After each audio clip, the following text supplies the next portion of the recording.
Hello, I'm Eric Valenci, and welcome to Miami. Every now and then, someone comes up with an idea that just makes a lot of sense. For example, relocating a world-famous art fair from Switzerland in December, not known for its weather, to sunny South Florida, and thus was born Art Basel Miami Beach. Let's go see some art. Well, we're at Art Basel right now. I'm with the crew.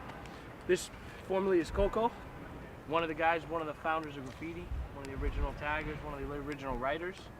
And then, of course, over here, you got Darren, Yoj, Mr. Hernandez, Joey, our CEO, our man.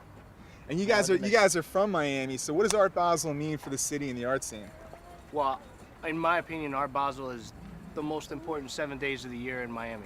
It's 7 days of sharing with the world, art from all over. History. Yeah. Look, it's art. Bottom line, it's someone expressing themselves in the best way that they can and the means that they have. It all comes together, and that's the beautiful thing about what's happening here. During this week, and all the artists coming in, everybody has something to give. Everybody's showing what they have and doing what they do. And talk to me. In those early days, it must have been rough. How have you seen the community change and accepting what you do as art? Well, it was bound to happen. I mean, I do it for me. I just do it for me. I was amazed by how three-dimensional, how many elements there were to this piece. Tell us about it. This is one of my favorite artists now, Ron English. Ron incorporates, obviously crazy psychedelics with, in this piece, camouflages and all kinds of different things, but the camouflages translate to the deer. And, Ron's just done an amazing, he's got a grip on art that a lot of people don't have. That's what makes him, who he is. Well, here's the thing. This gallery that we're at, Eric Firestone's gallery, is hosting some of the premier first writers basically in the business, ever in history. So 1973, that's the year I was born. You know what I mean? I popped out and boom, these guys were already doing, drawings and stuff with markers, canvas. They were getting up, and they were getting up on the city. They were painting. They were putting their names everywhere. So you have the first works that were ever produced in New York in a studio environment. Guys coming fresh off the trains, 1972, 1973. We have works in here whether people want to recognize that this is where this whole phenomenon has gone completely global. And it's amazing to see some of the more prominent street artists working today, how much reverence they seem to have for the roots art. Talk a little bit about that.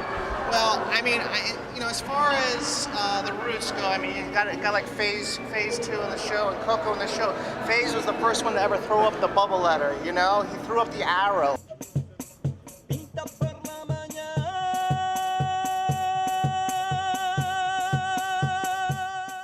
A lot of people have been saying that Art Basel is just an excuse to come down to Miami, have some fun, play with some toys. We're here for the art. I want to clear that up. It's all about the art.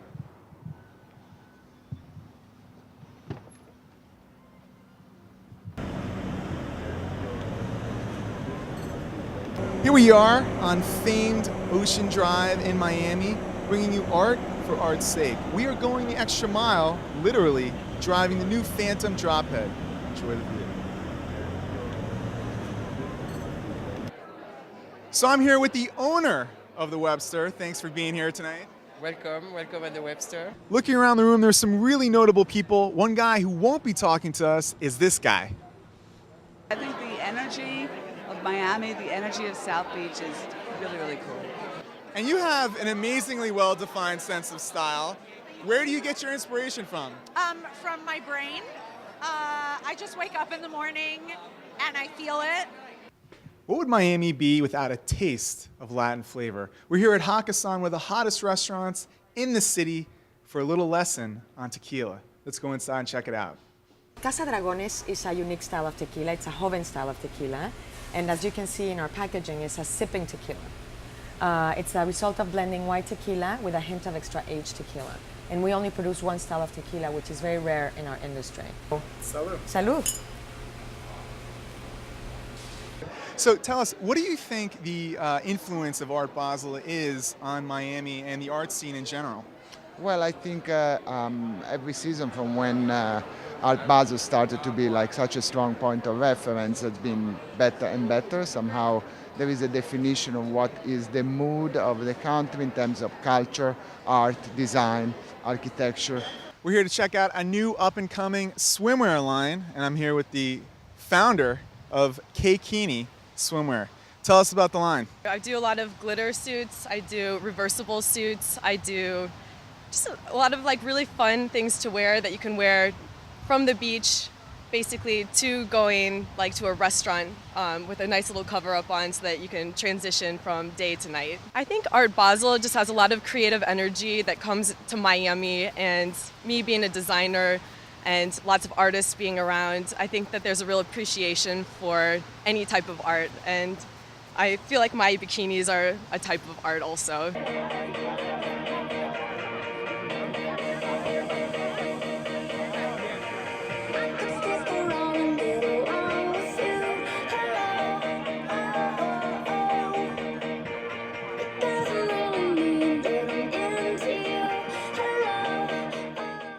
Sadly, our trip has come to an end.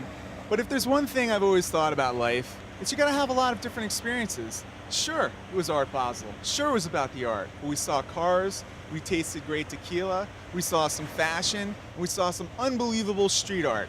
I'm Eric Valenci for the Huffington Post. Hope you had fun.